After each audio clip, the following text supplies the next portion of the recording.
Namaste and welcome to this channel dedicated to the exploration of spiritual wisdom and the study of self-knowledge.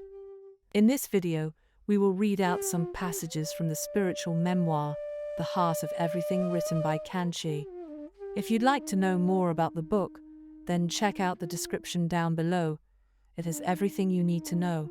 And if you're new here, welcome to Tapas. The first step is the last. On the slopes of the mystical mountain Arunachala, I sat unmoved, my breath shallow and subtle. My senses had lost all contact with the external world.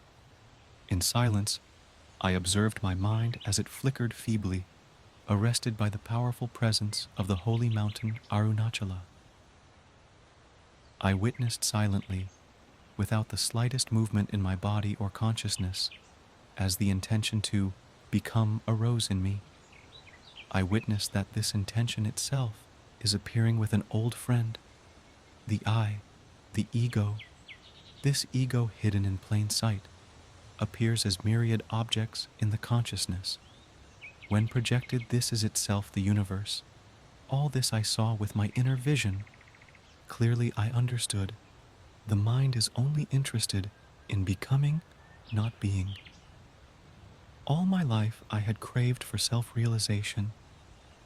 I always felt it to be the sole motto of my life, but I always imagined it to be an explosion in my consciousness, a sort of a massive event that would trigger all auspiciousness.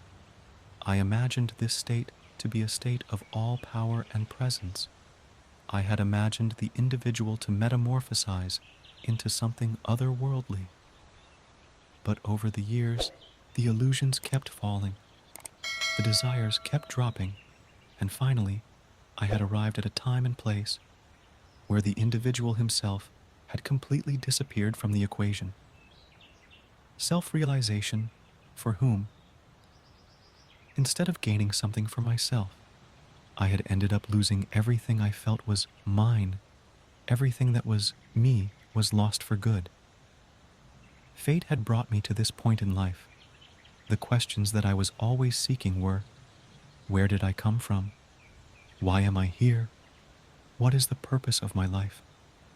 But everything came down to one monumental puzzle that I could never really solve. Who am I? As I sat there alone, in the forest, listening to the birds chirping around me, the sun gleaming at me and the sweet breeze gently kissing me, I realized the question itself was wrong. The questioner himself was an illusion. How then can the answer be of any use?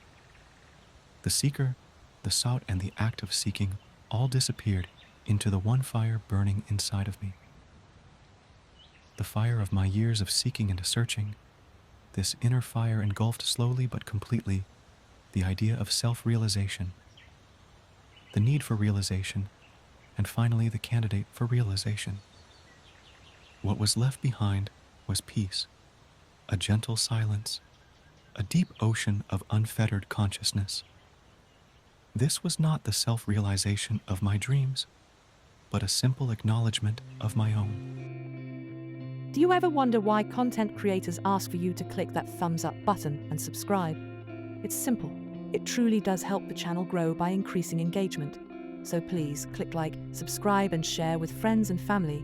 Thanks very much in advance.